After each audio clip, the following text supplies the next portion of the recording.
تو देखिए जहां तक सवाल है हम यहां से स्टार्ट करते हैं अपने पॉलिटिकल फैक्टर से। तो पॉलिटिकल फैक्टर को जब आप स्टार्ट करते हो तो सबसे पहली चीज तो ये है कि आपको ये पता होना चाहिए कि एक पॉलिटिकल सिस्टम होता क्या है। देखिए एक पॉलिटिकल सिस्टम जो है वो मुश्तमिल होता है चंद चीजों पे, जिसके अंदर सबसे पहले हैं इसके इंस्टीट्यूशंस। पॉलिटिकल सिस्टम ज़ाहिर है इंस्टीट्यूशंस पे मुश्तमिल है। ये इंस्टीट्यूशन जो है ये क्या है, ये आपके कोर्ट्स हैं, ये आपकी असेंबली है, ठीक है जी, या आपका जो है पार्लियामेंट्स हैं, ठीक है जी।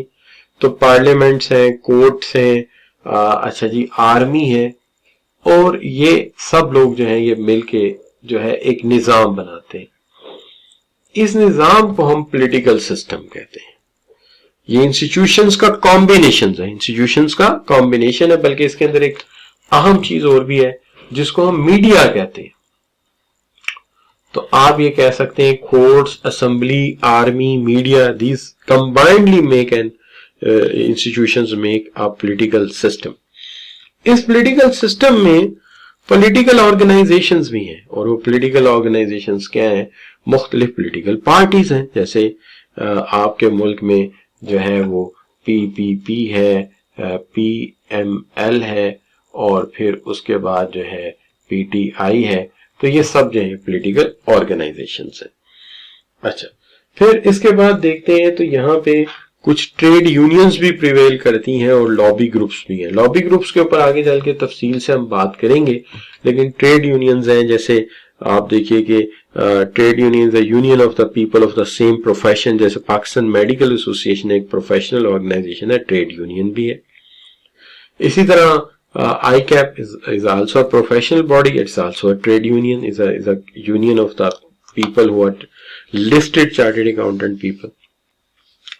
तो ये सब मिलके एक निजाम को तरतीब देते हैं, इसे हम पॉलिटिकल सिस्टम कहते हैं। जैसे हुकूमत अगर कोई हॉस्पिटल बनाती है तो क्या वो किसी Pakistan medical and dental association की इजाजत के बगैर कुछ कर सकती है वहां पे? नो, उन्हें इजाजत लेनी होगी, उन्हें पूछना पड़ेगा।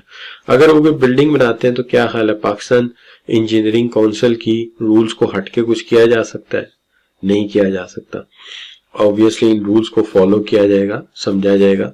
बिल्कुल इसी तरह अगर आप एक जो है फर्ज कर लीजिए आप एक हॉस्पिटल खोलते हैं और उस हॉस्पिटल में आप कहते हैं जी घुटनों में मैं बैरिंग डालूंगा, चूंकि ये मूवमेंट करते हैं इंजीनियरिंग के असूल पे, तो मेडिकल वाले आपके पीछे पड़ जाएंगे कि आपकी जरूरत कैसे हुई, आपने इंजीनियरिंग के रूल्स अप्लाई कर दिए पायों में। तो ये अपने अपने रूल्स को प्रोटेक्ट करते हैं, ठीक है जी। आप मेडिकल कॉलेज बना लीजिए, आप यूनिवर्सिटी बना लीजिए, आप शूज फैक्ट्री बना लीजिए, आप जो है वो गवर्नमेंट का बिजनेस कर लीजिए। फाइनेंशियल स्टेटमेंट आपको वैसी बनानी है जैसे कि उसके स्टैंडर्ड्स हैं, तो you must follow the standards. तो यहाँ रेगुलेशंस है सिस्टम में। तो ये सब मिलके एक पॉलिटिकल सिस्टम बनाते हैं और इन इदारों के आपसी रिलेशनशिप जो है बिल्डअप करके इसको, ठीक है जी। और इसके अंदर नॉर्म्स हैं, रूल्स हैं, ये सारा कुछ इसके ऊपर इफेक्ट करते हैं। तो ये सारे मिलके एक पॉलिटिकल सिस्टम बनाते हैं जिसके अंदर कोर्ट्स हैं, पॉलिटिकल ऑर्गेनाइजेशंस हैं, इंटरनेशनल ग्रुप्स हैं, सॉरी इंटरेस्ट ग्रुप्स हैं, ट्रेड यूनियंस वगैरह हैं। इनके आपसी रिलेशनशिप जो इन्फ्लुएंस करेंगे नेचुरली, ये फ्रेमवर्क इंडस्ट्री पे इफेक्ट करता है, ऑपरेशंस पे इफेक्ट करता है।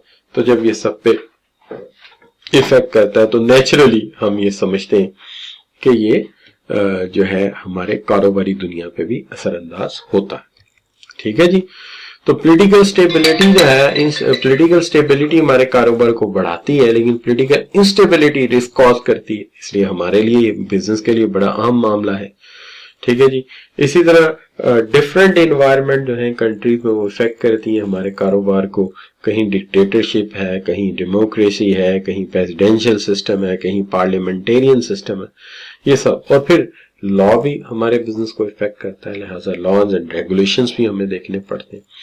तो लॉबी ग्रुप्स के ऊपर फिर तफसील से मैं आगे चल के बात कर लूँ। तो ये है एक पॉलिटिकल सिस्टम जो हमारे कारोबार में जो असरअंदाज होता है, लिहाजा हम इसको पढ़ते हैं। एक पॉलिटिकल सिस्टम में जो सबसे ज्यादा फोकस वाली बात होती है वो होते हैं ग्लोबल इदारे।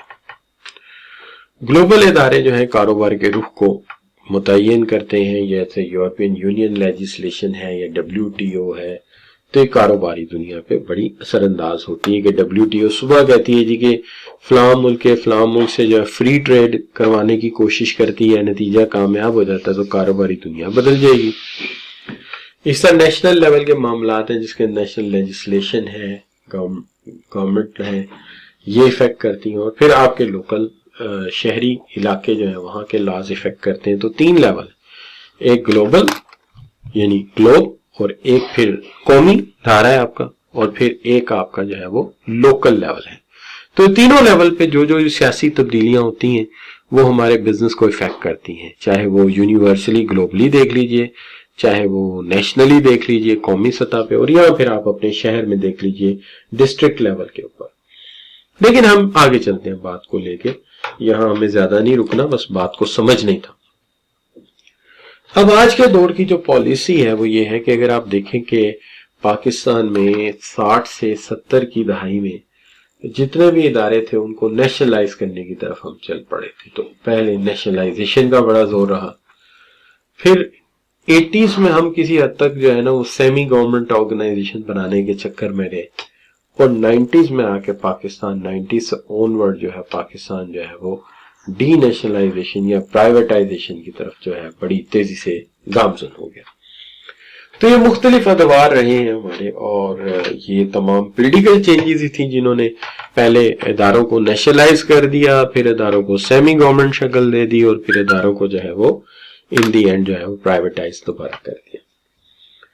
लेकिन अगर आप देखेंगे कि हमारी बुक जो है इसको इस तरह से डील करती है, जैसे वो नेशनलाइजेशन की बात करती है फिर प्राइवेटाइजेशन की, तो मैंने इसको इस तरह से आपको समझाया है। उसके बाद है ट्रांसपोर्ट एंड इंफ्रास्ट्रक्चर। आप जानते हैं कि दुनिया का कोई भी कारोबार जो है वो रेल, रोड, एयर और जो है वो ट्रांसपोर्टेशन इंफ्रास्ट्रक्चर के बगैर नहीं चल सकता।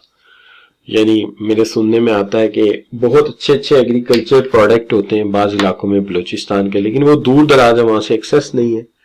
तो एक दफा बड़ा दुख हुआ सुन के कि बड़ी आला क्वालिटी की खजूरें हैं, लेकिन वो सिर्फ वहां पे ऊंटों को खिलाने के काम आती हैं, चूंकि वहां से रोड का कोई एक्सेस नहीं है। तो इससे बड़ा फर्क पड़ता है कि आपके मुल्क में कितने मोटरवेज हैं, कितना अच्छा ट्रेन का निजाम है, चूंकि उससे ज़राए रस्लो रसायल तरक्की करते हैं, इनपुट आउटपुट तेजी से ट्रेवल करती है, तो इससे बिजनेस ग्रो करता है। और फिर एक बात और भी याद रखिए कि जब फॉरेन इन्वेस्टमेंट आती है वो इन चीजों को बहुत कंसीडर करती है कि आपके मुल्क में लॉजिस्टिक्स की क्या कंडीशन है। इसलिए आपने देखा होगा कि CPEC पे पाकिस्तान ने बड़ा फोकस किया है। फिर एजुकेशन भी मैटर करती है कि जब कोई बंदा आपके मुल्क में इन्वेस्टमेंट करता है तो ये देखता है कि आपके पास कितने अच्छे इंजीनियर्स हैं। अगर इंजीनियर्स अच्छे हैं तो इलेक्ट्रॉनिक्स भी बन सकता है, इंजीनियर अच्छे हैं तो मैकेनिकल इंजीनियरिंग यानी गाड़ियां भी बन सकती हैं, अगर ऑडिटर अच्छे हैं तो बाहर की ऑडिट असाइनमेंट ऑनलाइन आपके मुल्क में आ सकती है। तो इस तरह बहुत सारे ऐसे निजामात हैं जो कि आप चला सकते हैं। अगर आपके पास तालीम अच्छी है, अगर आप सर्जन अच्छे हैं तो लोग इलाज कराने दुनिया से आ जाएंगे, अगर प्रोफेसर अच्छे हैं तो लोग तालीम हासिल करने आ जाएंगे। इसलिए बहुत ज्यादा मैटर करता है बिजनेस वर्ड्स में कि आपका स्किल्स कैसी हैं। फिर इसी तरह आपके पास वोकेशनल एंड ट्रेनिंग इंस्टीट्यूशन कितने हैं, यानी आपकी जो लेबर फोर्स है वो कितनी क्वालिफाइड है, कितनी पढ़ी लिखी है, कितनी वो स्किल्स के अंदर बेहतर है, ये बढ़ाने के लिए ये देखना पड़ेगा। इन्वायरमेंटल पॉलिसी कैसी है, क्योंकि ज्यादा रिजिड पॉलिसी में भी कारोबारी लोग भाग जाते हैं और बिल्कुल फ्लैक्स पॉलिसी में जो है माहौल बुरी तरह मुतासिर होता है। तो आपकी इन्वायरमेंट पॉलिसी क्या है, एयर, वाटर और लैंड के मुतालिक पोल्यूशन में आप कितने को एक्टिव है। फिर आपकी जो है वो टैक्सेस और सब्सिडीज की जो पॉलिसी है गवर्नमेंट की कैसी है, वो किन एरियाज पे टैक्स ज्यादा इम्पोज करती है, किन एरियाज पे वो सब्सिडीज ऑफर करती है। ये सारी बातें बड़ी अहम होती हैं क्योंकि टैक्स जो है वो कॉस्ट बढ़ाता है और सब्सिडी जो है कॉस्ट घटाती है। So these are very important factor in that. जब आप आते हैं लीगल फैक्टर्स की तरफ, तो लीगल फैक्टर्स में सबसे पहले तो ये देखा जाता है कि लीगल फैक्टर जो है वो कहां से चलते हैं। देखिए यहां तक पॉलिटिकल फैक्टर्स को इतना ही हम रखेंगे और इनको आप 2 से 3 दफा पढ़ेंगे बस, और बाकी काफी। और ये जो हेडिंग्स हैं इनको आप अंडरलाइन कर लीजिए और इनको रीड कर लीजिए। फिर हम जब प्रैक्टिस करेंगे तो ये खुद बखुद हमें मजीद याद हो जाएंगे, बेहतर तौर पे याद हो जाएंगे। अब जहां तक सवाल है हमारे लीगल फैक्टर्स का, तो लीगल फैक्टर्स की जब आप बात करते हो तो कानून साजी का आगाज कहां से होता है? देखिए, कानून साजी का आगाज जो है वो ग्लोब से ही होता है, सुपरा नेशनल ऑर्गेनाइजेशन से।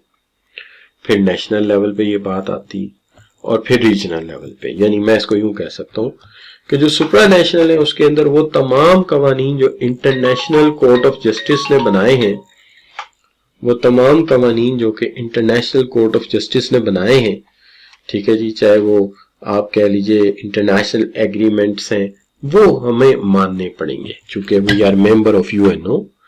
ठीक है जी, तो यूएनओ के लॉज रेगुलेशन हमारे लॉज का भी हिस्सा बनेंगे। इसी तरह ट्रेड रूल्स या ट्रेड ऑर्गेनाइजेशन सेट्स करती हैं जो भी, वो भी हम जो है एक्सेप्ट करेंगे। ठीक है जी, और फिर उसके बाद आ जाएंगे नेशनल, वो कवानीन जो हमारी पार्लियामेंट ने पास किए हैं, सीनियर कोर्ट्स ने पास किए हैं, वो भी हमारे लॉज का हिस्सा बनेंगे। और उसके बाद जो हमारे रीजनल लेवल पे लॉज पास होते हैं, जैसे बाय लॉज हैं, डीएचए के हैं, एलडीए के हैं, या हमारे डिप्टी कमिश्नर साहब ने कोई दफा 44 लगा दी है, तो ये सारे लोकल लॉज हैं। तो सबसे पहली प्रायोरिटी सुप्रा नेशनल की होगी, नंबर 1। नंबर 2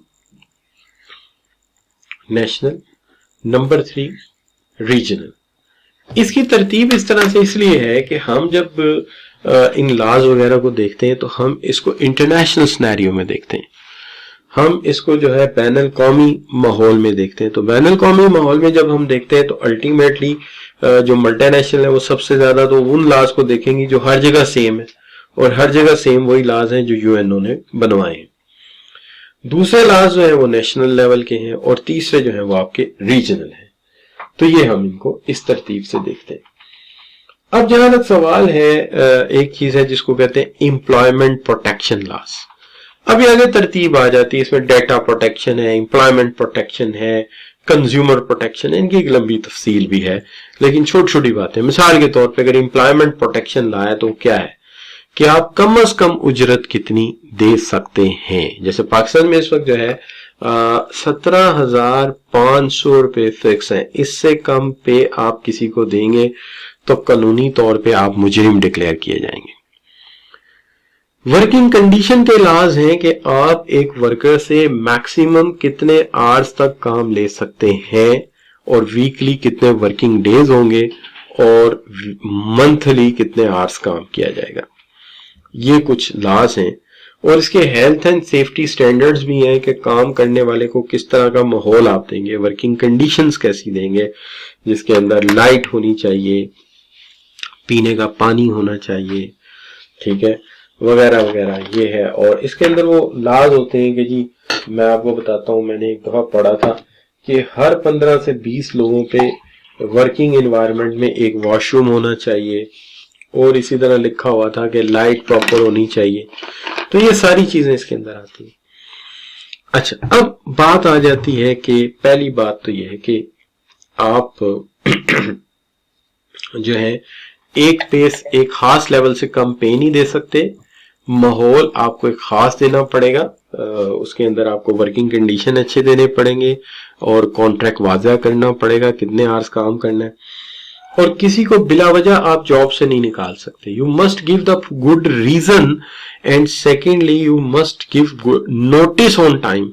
विदाउट नोटिस आप किसी को डिसमिस नहीं कर सकते। तो जो है आप अनफेयर डिसमिसल नहीं कर सकते। अगर आपको डिसमिस करना है तो आपको बकायदा तौर पे एक गुड रीजन लानी होगी, और उसके साथ साथ उसको प्रायर नोटिस देना होगा, ताकि जिस बंदे को आप टर्मिनेट कर रहे हैं वो पहले से अपनी नौकरी का बंदोबस्त कर ले। तो ये 3 चीजें हैं जिसकी वजह से आप ऐसा नहीं कर सकते।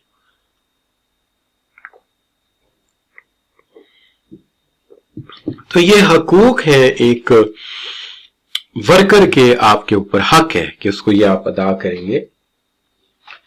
फिर उसके बाद एक लॉ ये भी है कि अगर आप कोई यूनिट बंद कर देते हैं या फैक्ट्री बंद कर देते हैं آپ کے ورکر ریڈنڈنٹ ہو جاتے ہیں تو ان کے بھی ڈسمسل جو ہے وہ اس کا بھی طریقہ کار ہے، اور وہ طریقہ کار جو ہے باقاعدہ واضح ہے کہ آپ انہیں جو ہے سکلز دیں گے، دوسری جگہ ایڈجسٹ کرنے کا موقع دیں گے، اور پہلے کوشش کریں گے کہ آپ کی ہی آرگنائزیشن کے کسی دوسرے یونٹ میں وہ ایڈجسٹ ہو سکیں۔ اور پھر سب سے بڑی بات وہ جو نبی کریم صلی اللہ علیہ وسلم نے خطبہ حجۃ الوداع پہ کہی تھی کہ رنگ، نسل اور ریس، یعنی دیکھیے جینڈر، ریس، ریلیجن، ٹھیک ہے جی، اس بنیاد پہ کالے کو گورے، گورے کو کالے پہ کوئی فوقیت نہیں دی جائے گی۔ تقریباً وہی بات ہے کہ آپ ڈسکریمنیٹ نہیں کر سکتے جینڈر کی بنیاد پہ اور ریلیجن کی بنیاد پہ، سیکشل اورینٹیشن کی بنیاد پہ، ایج کی بنیاد پہ، ڈسیبلٹی کی بنیاد پہ آپ کسی کو بھی جو ہے وہ ڈسکریمنیٹ نہیں کر سکتے۔ اٹس ٹوٹلی پروہیبیٹڈ ان لا۔ اور جینڈر ایکویلٹی ہوگی، ٹھیک ہے جی، اور بہت سارے اینٹی ہراشمنٹ لاز جو ہیں وہ بنائے گئے ہیں تاکہ وومن کو خاص پروٹیکشن دی جا سکے ورک پلیس پہ۔ تو یہ چیزیں جو ہے کور اپ کرتی ہیں۔ تو اس کے اندر کیا کیا چیزیں شامل ہیں میں بتا دیتا ہوں۔ کم از کم اجرت، ایک خاص حد سے کم آپ ویج نہیں دے سکتے۔ ورکنگ انوائرمنٹ، جی بیٹے آپ بولیے۔